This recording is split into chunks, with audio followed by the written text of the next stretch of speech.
Welcome everyone, defence service academy Bhilai के YouTube channel में आपका स्वागत है। आज हम जो महाद्वीप की श्रृंखला थी उसमें पहुंचते हुए यूरोप महाद्वीप में पहुंच गए हैं। यूरोप कॉन्टिनेंट्स देखते हैं। तो यूरोप महाद्वीप आप सभी को पता होगा, विकसित जो राष्ट्र हैं सबसे ज़्यादा आपको वहीं मिल जाएंगे यूरोप महाद्वीप में। क्यों विकसित हैं? लूट लिया लोगों ने दूसरों को, हर जगह अपना उपनिवेश बनाए थे, भारत को भी बनाए रखा था। इसी प्रकार बहुत सारे यूरोप महाद्वीप के ऐसे लोग होते हैं जो जहाँ के लोग हर जगह, अमेरिका को भी अपना उपनिवेश बना दिए, चीन को भी बना दिए, भारत को नहीं छोड़ा, पूरा का पूरा अफ्रीका ले डूबे और दक्षिण अमेरिका भी इनमें था। तो विकसित तो होना ही था। तो यूरोप महाद्वीप जो है वो आप देखेंगे, ये वाला जो हिस्सा है पूरा, ठीक है, ये यूरोप महाद्वीप के अंदर आता है, ये इतना। तो ये यूरोप महाद्वीप है। ये यूरेशियन प्लेट का भाग है। यूरेशियन, यूरोप और एशिया, ठीक है, ये पूरा है यूरेशियन प्लेट बोलते हैं इसको। नीचे क्या है? गोंडवाना लैंड था, ठीक है। तो ये क्या है? यूरेशियन प्लेट का भाग है।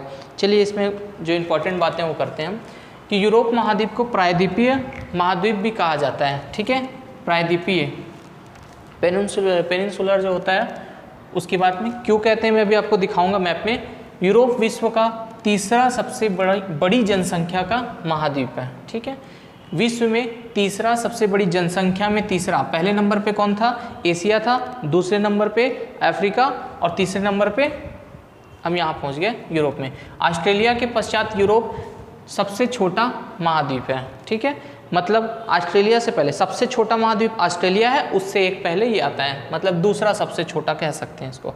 औद्योगिकीकरण का जनक है। उद्योग सर्वाधिक यहीं हुए क्योंकि इन्होंने सब जगह अपना उपनिवेश बना रखा था और इसीलिए उपनिवेश वहाँ से जो भी लेकर के आते थे अपने उद्योगों में लगाते थे, और वहीं पे औद्योगिकीकरण का इसीलिए उसको जनक माना जाता है क्योंकि औद्योगिकीकरण का विकास वहीं पे शुरुआत हुआ।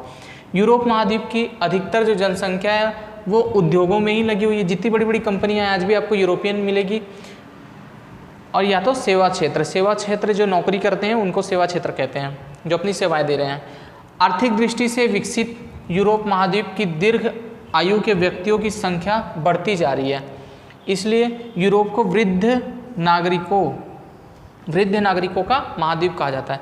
यहाँ पे जवान जो है वो तो मिलते हैं, लेकिन वृद्धों की संख्या ज़्यादा है जवानों के मुकाबले, ठीक है।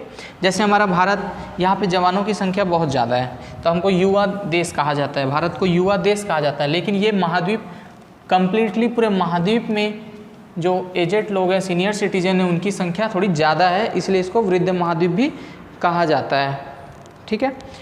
तो हम देखते हैं कि प्रायद्वीपीय महाद्वीप क्यों कहा जाता था। अब आप देखेंगे कि ये जो यूरोप महाद्वीप है, ठीक है, तो हर जगह आपको समुद्र नज़र आएगा। यहाँ चाहे मेरिडियन सी हो गया, भूमध्य सागर हो गया, काला सागर, ब्लैक सी, यहाँ पे भी सागर है, नॉर्थ सी उत्तरी सागर है, यहाँ पे भी सागर मिल जाए, मतलब हर जगह आपको क्या मिलेगा? समुद्र देखने को मिलेगा। यहाँ पे बाल्टिक सागर है, बाल्टिक सागर।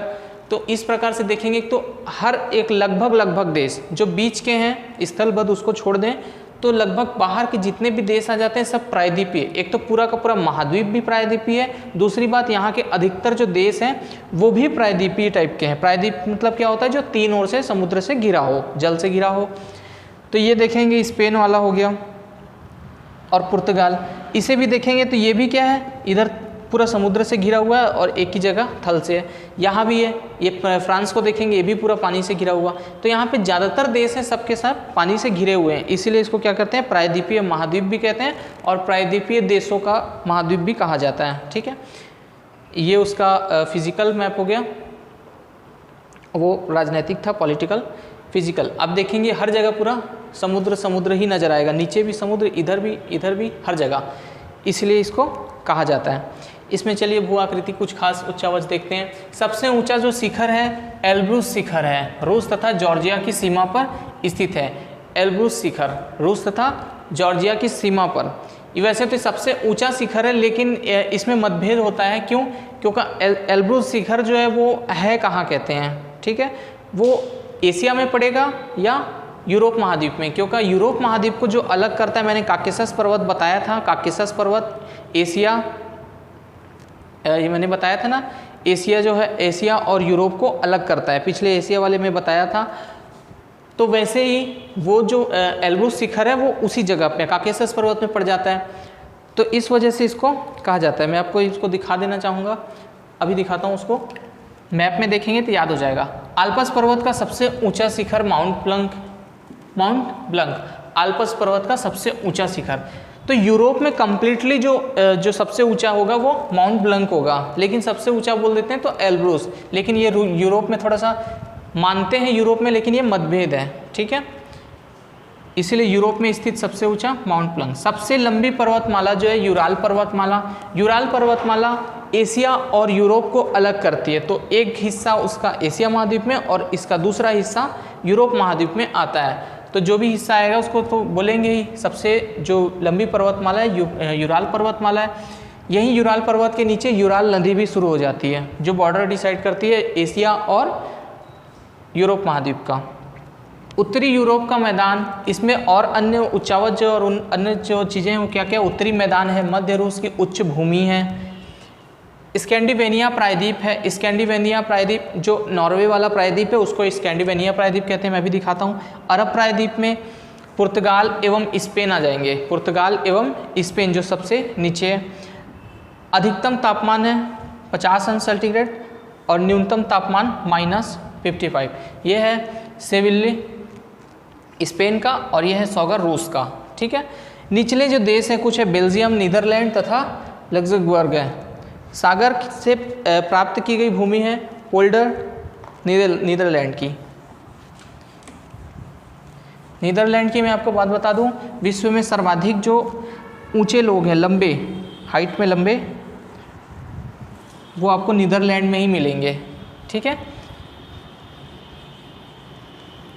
सबसे लंबे नीदरलैंड में लोग मिलते हैं। अब देखेंगे भारत की जो एवरेज हाइट है 155 सेंटीमीटर होती है। नीदरलैंड की 182 सेंटीमीटर एवरेज हाइट है। तो उससे ऊपर कितने लंबे होंगे सोच सकते हैं आप।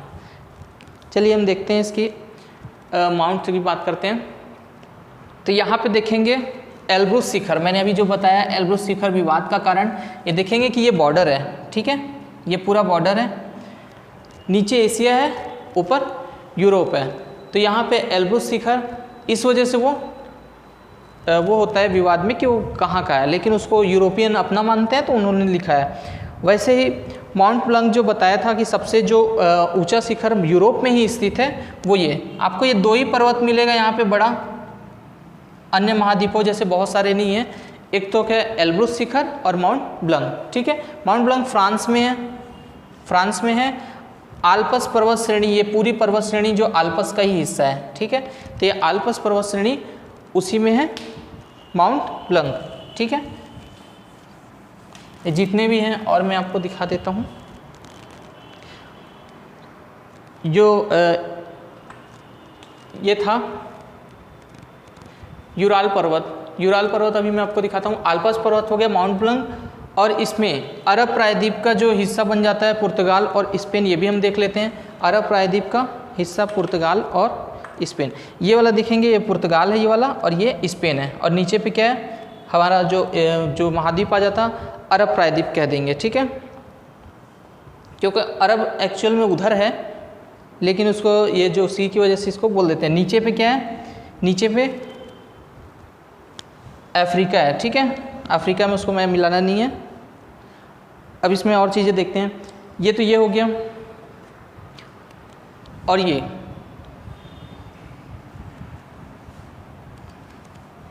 नॉर्वे है, ठीक है। नॉर्वे, फिनलैंड, स्वीडन, ये अलग स्कैंडिनेविया है, ठीक है। स्कैंडिनेविया प्रायद्वीप जो पढ़ रहे थे, इसको पूरा स्कैंडिनेविया प्रायद्वीप कहा जाता है। तो ये वाला जो हिस्सा दिख रहे हैं ये स्कैंडिनेविया प्रायद्वीप में आएगा। इसमें नॉर्वे और स्वीडन मुख्यतः रूप से है। उसके बाद फिनलैंड है। फिनलैंड को झीलों का देश भी कहा जाता है। फिनलैंड को झीलों वाला देश भी कहा जाता है। बहुत छोटी छोटी बहुत सारी झीलें हैं। इसके अलावा चलिए हम देखते हैं कुछ और पर्वत। इसमें जो कुछ और पर्वत हैं, काफ पर्वत मिलेगा। काफ पर्वत उसी काकेशस पर्वत को बोलते हैं, ठीक है। ये वाला जो पर्वत है इसी को काफ पर्वत कहते हैं। बस नक्शे में देखते जाइए कहाँ पे है। आल्प्स पर्वत जो है वो ये वाला पर्वत है, आल्प्स पर्वत। ये पूरा जो श्रेणी है उसकी अलग अलग पूरी फैली हुई है, आल्प्स पर्वत। उसके बाद एपेनाइन पर्वत एपेनाइंस पर्वत, ये वाला पर्वत है एपेनाइंस पर्वत। ज़्यादातर पर्वत सब इसी हिस्से में मिलेंगे और कहीं नहीं मिलेंगे। एक यूराल पर्वत था जो एशिया और यूरोप को अलग करने का काम करता था, वो ये देखें ये यूराल पर्वत है, ठीक है, वो यूराल पर्वत हो गया। कार्पेथियन पर्वत, ये वाला पर्वत कार्पेथियन पर्वत, ठीक है। पेरिनीज इंपॉर्टेंट है, मोस्ट इंपॉर्टेंट है इसमें सभी पर्वतों में। पेरिनीज स्पेन और फ्रांस की सीमा, ये है स्पेन और फ्रांस की सीमा, ये है स्पेन और ये है फ्रांस, ठीक है। इन दोनों की सीमा को डिसाइड करता है पेरिनीज पर्वत। किसी समय पे इन दोनों के बीच भी काफ़ी विवाद हुआ करते थे, जैसे हमारे मधुर संबंध पाकिस्तान के साथ हैं वैसे ही इसके साथ भी थे। अब धीरे विकसित हो गए धीरे धीरे, तो ये अब ख़त्म हो गई ये सारी बातें, लड़ाई से आगे आ चुके हैं। तो ये कुछ विशेष पर्वत थे, इनके आप नाम याद रखेंगे, ठीक है। माउंट ब्लैंक ये मैंने बता दिया था पिछले वाले स्लाइड में। तो ये कुछ विशेष पर्वत हुए जो यूरोप के पर्वत है। बहुत ज़्यादा भू आकृति आपको याद नहीं करनी पड़ेगी, कुछ 2, 4, 6 पर्वत हैं और कुछ नदियाँ हैं। चलिए देखते हैं। डोंगर बैंक उत्तरी सागर में स्थित प्रसिद्ध मत्स्य केंद्र है। ये उत्तरी सागर है, यहाँ का प्रसिद्ध मत्स्य केंद्र, जैसे हमने उत्तरी अमेरिका महाद्वीप में देखा था वैसे ही यहाँ का डोंगर बैंक है, ठीक है। और वही जो गल्फ स्ट्रीम की जो जलधारा थी, वही जलधारा यहाँ से घूम के ऐसे करके यहाँ इधर की ओर आती है, वही गर्म धारा इधर की ठंडी जलधारा से मिलती है, इसलिए वहाँ पे डोंगर बैंक है। वहाँ जहाँ पे जो वातावरण अनुकूल हो जाता है वहाँ पे बहुत सारे जीव जंतु छोटे छोटे पनपने लगते हैं और उनको खाने के लिए मछलियाँ आती है। शैवाल हैं, कोरल भी थी, ये सब नाम सुना होगा आपने। तो इन सबको खाने के लिए मछलियाँ आती है और उनको फिर जो इंसान है वो पकड़ लेते हैं। तो इस प्रकार से वो क्या हो जाता है, मत्स्य केंद्र बन जाता है। तो वैसे ही यहाँ पे ये है। बाल्टिक सागर की कुंजी कोपेनहेगन को कहते हैं, ठीक है। बाल्टिक सागर ये वाला जो सागर है आप देख रहे हैं, ये वाला सागर, इसी को बोलते हैं बाल्टिक सागर, ठीक है। और डेनमार्क की राजधानी कोपेनहेगन यहाँ पे दिखेगी। तो ये यहाँ से जाने के लिए आपको कोपेनहेगन से ही जाना पड़ेगा, कोपेनहेगन से। इसीलिए कहा जाता है कि बाल्टिक सागर की कुंजी कौन है, कोपेनहेगन। अगर यहाँ से बंद कर दे तो यहाँ कोई जा ही नहीं सकता, ठीक है। उसके बाद भूमध्य सागर की कुंजी जिब्राल्टर जल संयोजन, ये आप देख रहे हैं, ये भूमध्य सागर में अगर किसी को जाना है तो यहाँ से जाना पड़ेगा। तो जिब्राल्टर जल संधि है, जिब्राल्टर जल संधि आपको स्पेन और मोरक्को यहाँ पे मिलेगा, उसके साथ बना हुआ है। ये 3 बातें आपको याद रखनी है। उसके बाद चलते हैं नेक्स्ट। सबसे अधिक जनसंख्या वाला देश रूस है, क्योंकि सबसे बड़ा भी है पूरे यूरोप महाद्वीप में। सबसे बड़ा देश भी कौन सा आएगा, यूरोप आएगा, ठीक है। सबसे अधिक जनसंख्या घनत्व वाला देश नीदरलैंड है, मैंने अभी बताया था, जैसे लंबाई वाले लोग पाए जाते हैं वहाँ पे, तो वैसे वहाँ जनसंख्या घनत्व भी है। यूरोपोर्ट रॉटरडम, ठीक है। यूरोपोर्ट के नाम से कौन फेमस है, रॉटरडम, ये भी नीदरलैंड का ही है। यूरोप का तीसरा सबसे बड़ा नगर है लंदन, ठीक है। बेनेलक्स देश बेल्जियम, नीदरलैंड और लग्जमबर्ग, जो हम लोग नेदरलैंड, एक्चुअल में नीदरलैंड जो हम लोग हिंदू में, जो भारत में हिंदी में जो भाषा लिखी जाती है उस तरह, लेकिन उसको अगर अंग्रेजी में लिखा होगा तो उसको नेदरलैंड बोलते हैं, इस प्रकार का। तो इसी वजह से ये बना हुआ है, ठीक है। ये क्या है, एक आर्थिक संधि है, इन तीनों देशों के बीच की आर्थिक संधि है। तो उसमें देखेंगे बे से आता है बेल्जियम, ने से आता है नीदरलैंड और लक्स से आता है लग्जमबर्ग, ठीक है। ये तीनों देशों की अपनी आर्थिक संधि है, इसीलिए इनको बेनेलक्स देश कहते हैं। यही बात आपको याद रखना है कि बेनेलक्स देश में कौन कौन शामिल है। सबसे बड़ा जो द्वीप है वो ग्रेट ब्रिटेन का द्वीप है, पूरा का पूरा द्वीप ग्रेट ब्रिटेन का सबसे बड़ा। सबसे लंबी नदी वोल्गा नदी, अभी मैं आपको दिखाता हूँ। दूसरी सबसे लंबी नदी डैन्यूब नदी है, डैन्यूब नदी दूसरी सबसे छोटी नदी है, दूसरी सबसे लंबी नदी। अब अगला है इटली की गंगा, पो नदी को कहा जाता है, इटली की गंगा। क्यों, धार्मिक रीजन से हमारे यहाँ पे जो कहा जाता है वैसे वहाँ भी उतना धार्मिक रीजन है, पो नदी। इटली को यूरोप का भारत कहा जाता है, इटली देश को यूरोप का भारत कहा जाता है। बहुत इंपॉर्टेंट क्वेश्चन बनता है यहाँ से, यूरोप का भारत कौन है, इटली है। क्यों कहा जाता है यूरोप का भारत, क्योंकि जैसे भारत कृषि प्रधान देश है वैसे यूरोप का कृषि प्रधान देश इटली है। फिनलैंड को झीलों का देश कहा जाता है, मैंने भी बताया था फिनलैंड कहाँ पे है और झीलों का देश उसे कहा जाता है। चलिए मैं आपको ग्रेट ब्रिटेन, वोल्गा और ये जो चीज़ें मैं आपको दिखा देता हूँ कौन कौन से जगह पे था। ये तो ग्रेट ब्रिटेन वाला जो सबसे बड़ा द्वीप है ये ग्रेट ब्रिटेन हो गया, ठीक है। वोल्गा नदी सबसे बड़ी नदी आप देखेंगे, ये यहाँ से निकलते हुए पूरी कैस्पियन सागर में मिल जाती है वोल्गा। दूसरी सबसे बड़ी नदी डेन्यूब नदी, दूसरी सबसे बड़ी नदी डेन्यूब नदी, ठीक है। तो इसमें सारे नदियों को आपको याद नहीं रखना है, वोल्गा नदी याद रख लिया, डेन्यूब नदी याद रख लिया। उसके बाद ये पो नदी, ये जो देश है यही है इटली, ठीक है। तो यहाँ की जो नदी है पो सबसे जो जैसे यहाँ की गंगा नदी वैसी वहाँ पे पो नदी प्रसिद्ध है, कुछ नदियाँ हैं। इसके अलावा भी कुछ अन्य नदियाँ हैं जिन पर आपको विशेष ध्यान नहीं देना है, आप देख सकते हैं। एक और है टेम्स नदी, पूछता है लंदन किस शहर के किनारे बसा हुआ है, टेम्स नदी, ये आपको याद रखना है। बाकी नदियों को आप देख सकते हैं एग्जाम में, लेकिन पूछता नहीं है। चलिए देखते हैं। सबसे बड़ी झील कैस्पियन सागर, ठीक है, कैस्पियन सागर। कैस्पियन सागर विश्व की सबसे बड़ी झील, खारे पानी की झील, यूरोप की भी सबसे बड़ी झील। क्यों? इसलिए क्योंकि ये यूरोप में पड़ जाती है, ठीक है, और इसका आधा हिस्सा कहाँ पे है, एशिया। तो एशिया की भी सबसे बड़ी झील वही होगी। एशिया वाले भी आधा अपना इसी को मानते हैं और यूरोप वाले भी उसी को मानते हैं। बॉर्डर में वहीं से बॉर्डर डिसाइड होता है, तो कैस्पियन सागर, ठीक है। पूर्ण रूप से यूरोप में स्थित सबसे बड़ी जो झील है लैडोगा झील, ठीक है, पूर्ण रूप से यूरोप में स्थित। तो लैडोगा झील ये वाली झील है, ठीक है, ये जो झील आपको दिख रही है लैडोगा झील है। तो यहाँ पे बहुत ज़्यादा झील है भी नहीं। यहाँ पे ब्लैक सागर आपको मिलेगा जो डिसाइड करता है एशिया और यूरोप को अलग करने का काम करता है। ब्लैक सागर, कैस्पियन सागर, यूराल पर्वत, भूमध्य सागर, मेरिडियन सी या जिब्राल्टर जल संधि। जिब्राल्टर जल संधि अफ्रीका से अलग करता है। एग्ज़ाम में बस आपके इसी आकृतियों पर ही प्रश्न बनेंगे कि यूरोप को अफ्रीका से कौन अलग करता है, एशिया से कौन अलग करता है, किन देशों के पास है, इस प्रकार से प्रश्न बनते हैं। तो आप इसे समझ लेंगे तो अच्छा होगा। इसी के ऊपर यहाँ पे जो लैडोगा झील था उसी के आगे ये जो फिनलैंड है, यहाँ पे बहुत सारे छोटे छोटे झील हैं, इसलिए इसको झीलों का देश कहा जाता है। विश्व का सबसे छोटा देश वेटिकन सिटी, विश्व का सबसे छोटा देश वेटिकन सिटी है, और यूरोप का भी सबसे छोटा देश वेटिकन सिटी है, ठीक है, क्योंकि विश्व का है तो ऑब्वियसली होगा ही।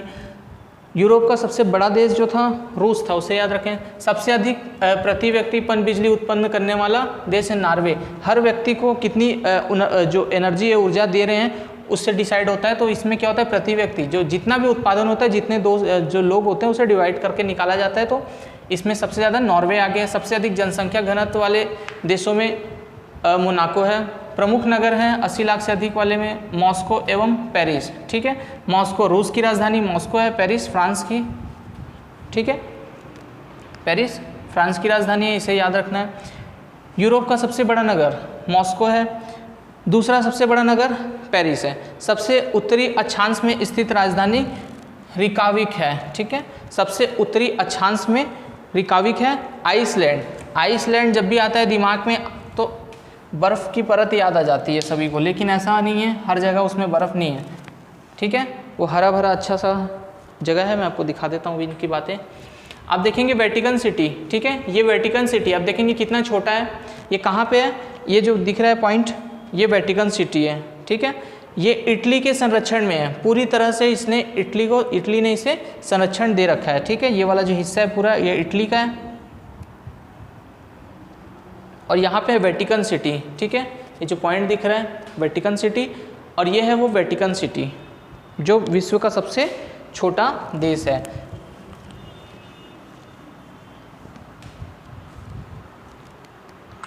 उसके साथ ही हम यूरोप का सबसे बड़ा नगर मॉस्को भी दिखा देते हैं।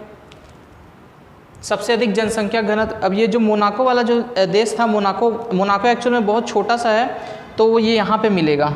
ये आपको बहुत ज़्यादा जूम आउट करोगे तब जाके दिखेगा।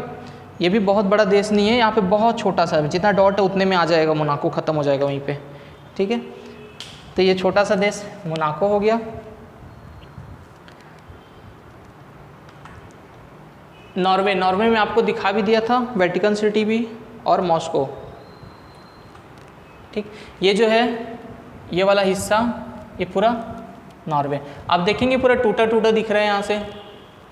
तो इसके लिए बहुत ज़्यादा दिक्कत भी होता है विकास के लिए, क्योंकि यहाँ सड़कें बनाना थोड़ा मुश्किल हो जाता है, क्योंकि यहाँ के लोग को लिए सड़कें अगर यहाँ से किनारे देना है तो बहुत दिक्कतें होती हैं। तो वहाँ पे बहुत सारे पुल भी मिल जाएंगे इसी वजह से। तो कुछ फ़ायदे भी हैं, वहाँ पे शिप वगैरह उतारने के लिए बहुत अच्छा हो जाता है। तो इस प्रकार से यूरोप महाद्वीप की जो इंपॉर्टेंट बातें थी वो सब यहीं पे समाप्त होती है। ये आप देखेंगे ग्लोब में यूरोप का हिस्सा ये पूरा यूरोप है, ठीक है, ये पूरा यूरोप। जो आइसलैंड था वो आइसलैंड ये है, ठीक है, आइसलैंड ग्रीनलैंड के पास है। याद रखना जो ग्रीनलैंड है वो नाम ग्रीन है लेकिन वो पूरा वाइट है, ठीक है, तो ये पूरा वाइट है, बर्फ़ से ढका हुआ है। लेकिन जिसका नाम आइसलैंड है वो पूरा हरा है, ठीक है, तो ये पूरा हरा है, ये आइसलैंड हो गया।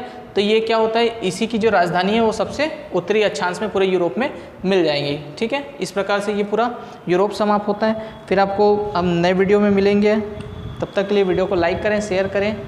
जय हिंद, थैंक यू।